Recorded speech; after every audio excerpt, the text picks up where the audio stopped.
Zee 24 तास एक पाऊल पुढे। जर्मन बेकरी बॉम्बस्फोट खटल्यामधला आरोपी हिमायत बेग याला न्यायालयानं दोषी धरलाय। त्याच्या शिक्षेच्या स्वरूपावरती येत्या 18 एप्रिलला सुनावणी होणार आहे, तेव्हाच त्याला अंतिम शिक्षा सुनावण्यात येईल। जर्मन बेकरीच्या बॉम्बस्फोटात 17 निरपराध नागरिकांचा बळी गेला होता, तर 64 जण जखमी झाले होते। हिमायत इनायत मिर्झा बेग पुण्यात 13 फेब्रुवारी 2010 ला झालेल्या बॉम्बस्फोट प्रकरणात एटीएसच्या हाती लागलेला एकमेव आरोपी। मूळचा उदगीरच्या असलेल्या हिमायतला पोलिसांनी 7 सप्टेंबर 2011 ला पुण्याच्या पुलगेट परिसरातून अटक केली होती। या प्रकरणातील इतर आरोपी फरार आहेत, त्यामुळे एकमेव अटक आरोपी असलेल्या हिमायतच्या विरोधात खटला चालवण्यात आला।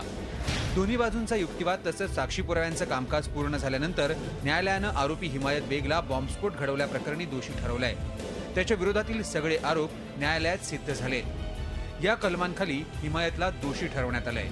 302 हत्या करणे, 307 हत्येचा प्रयत्न करणे, 120 बी गुन्ह्याचा कट करणे, 425 मालमत्तेचे नुकसान, 153 ए प्रक्षोभक वर्तन करणे, 474 बनावट कागदपत्र तयार करणे, तसंच स्फोटक प्रतिबंधक कायद्याच्या कलम 345 अंतर्गतही त्याला दोषी ठरवण्यात आले।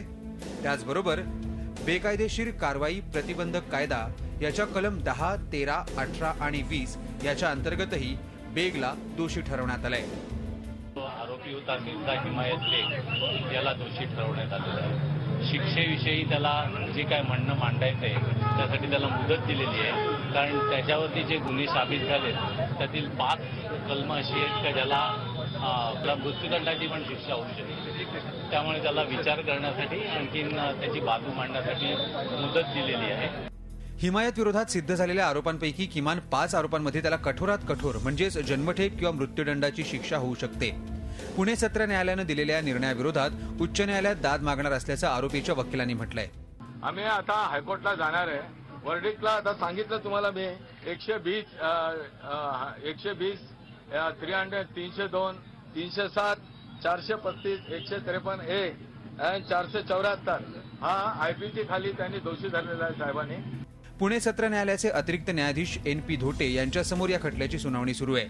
हिमायतसह यासिन भटकळ, रियाज भटकळ, इक्बाल भटकळ, मोहसिन चौधरी, जबीउद्दीन अन्सारी तसंच फैयाज कागजी या 7 जणांविरुद्ध डिसेंबर 2010 ला आरोपपत्र दाखल करण्यात आलं होतं। मात्र हिमायत सोडता बाकी सगळे आरोपी फरार आहेत, त्यामुळे त्यांना अटक कधी होणार याकडे सगळ्यांचं लक्ष लागलंय। हिमायतला स्वतःचं म्हणणं मांडण्याची संधी देण्यात आली आहे। त्यानंतर 18 एप्रिलला हिमायतला अंतिम शिक्षा सुनावण्यात येईल। 3 वर्षांपूर्वी झालेल्या बॉम्बस्फोटात जर्मन बेकरी पूर्णपणे उद्ध्वस्त झाली होती। आज हीच जर्मन बेकरी पुन्हा एकदा सुरू होण्याच्या मार्गावर आहे।